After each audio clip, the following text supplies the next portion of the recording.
We got any brave souls want to come up, give me a case study? We'll kind of punch some holes in it. All you got to do is rate Max. Rex, you ready? Let's do it.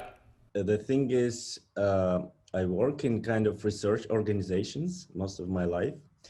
And here there is quite often the situations when I want to ask somebody to do something and it's considered by the organizational structure that this person should help me and should make this task.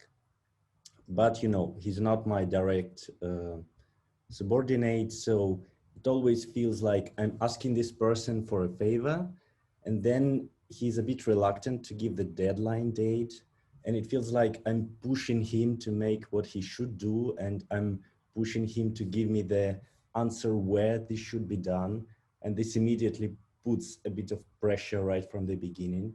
And then in half of the cases, the person fails the deadline, and then it's even more tension, and it doesn't feel right. So how to kind of convince people to give the answer like softly of when they will do the job basically.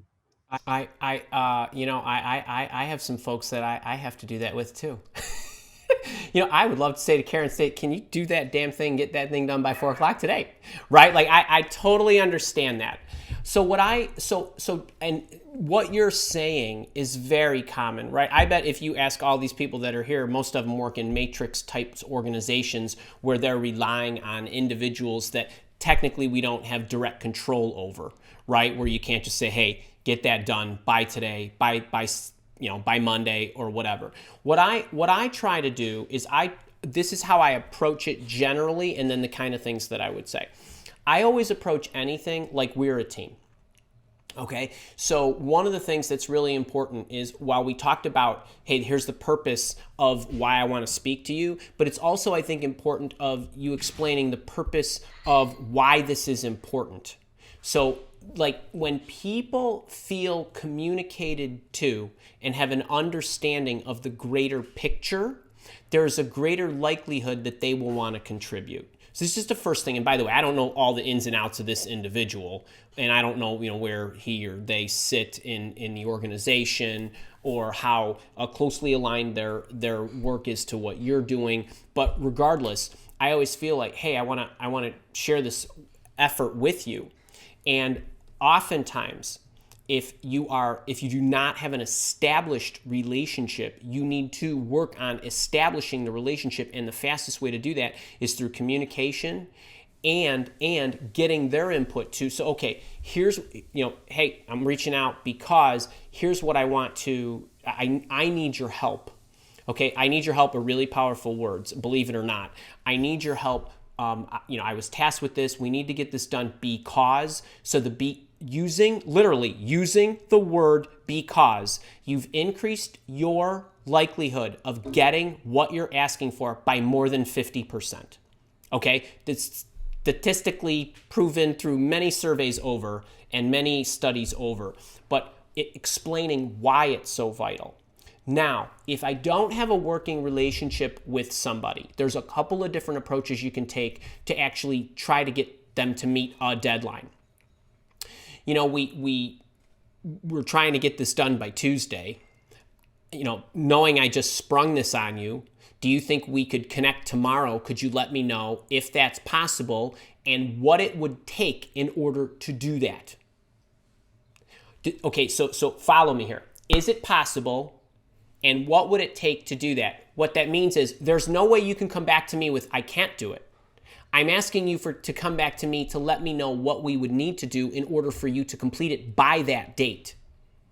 You follow me? Because if you say, can you do it? That's a yes or no question. But you're a team in this. So now what you asked him for was not only the yes or no answer, but you really said, okay, I just need to know how to make this happen by. Now, what you did was you put it into his hands. Putting it into his hands gives him a choice. Okay? People like choices they don't like to be dictated to. Okay? But you really didn't give him a choice. What you did was you gave him the illusion of a choice. So we'd like it done by Tuesday. Can you let me know if that'll happen or what we would need to do in order for that to happen. Because what I'd like to know is if there's something I or the team or anybody can do that, what are you saying? That creates space in your schedule, that expedites the delivery of something you need or whatever. But what you want to know is, can you and what is it that it will take to do that? So now what you've done is you haven't put him on the spot. You've put everybody on the spot. So you haven't dictated something to him. You said, we're a team. We got to get this done together. We'll do whatever it takes to do that. How do we make this happen? Is very different. When people have choices, they feel much more in control. When they don't have a choice and they're being told what to do, especially by somebody who isn't their direct boss, a lot of people don't react well. Adding in and what it would take in order to do that. Right? When you say yes to something, you say no to something else. Okay, well, let's get rid of a bunch of other stuff if we need to create space for you. But I would do it quickly. Or can you come back to me later this afternoon? Or hit him in the morning and try to get him by lunchtime, kind of thing. That is one of the easiest ways to get somebody to feel like a teammate with you. And it gives you, what if you are, and for any of you that are in a management role, I would do that with people that you do have supervisory control with, right? So it's the same kind of thing. Hey, I need this done by Friday. Can you tell me what it'll take? What goes away? Let's look, maybe we'll push some stuff to next week or whatever. Does that help? Believe me, that will totally change his interpretation of the request. You thinking that'll work? Yeah, I think it might work, but then the question is, when you ask this, like lots of questions, doesn't it feel like you micromanaging the person? No. I asked you 2 questions, and I'm going to let you go. Hey, I need your help. Can we get this done by Tuesday? Or I've got a request to get it done by Tuesday. But I appreciate I just strung it on you. Hey, I'm sympathetic to that I just dumped this on you, or I'm just asking you. Can you let me know? That's it. 2 questions. End of the conversation. Like, you don't need to be going back and forth. Say, I'll let you go and figure out what you need to do. That is not a lot. I'm asking you to tell me what we need to do in order to get you to get this done by Tuesday. You follow me? I would not be spending a lot of time.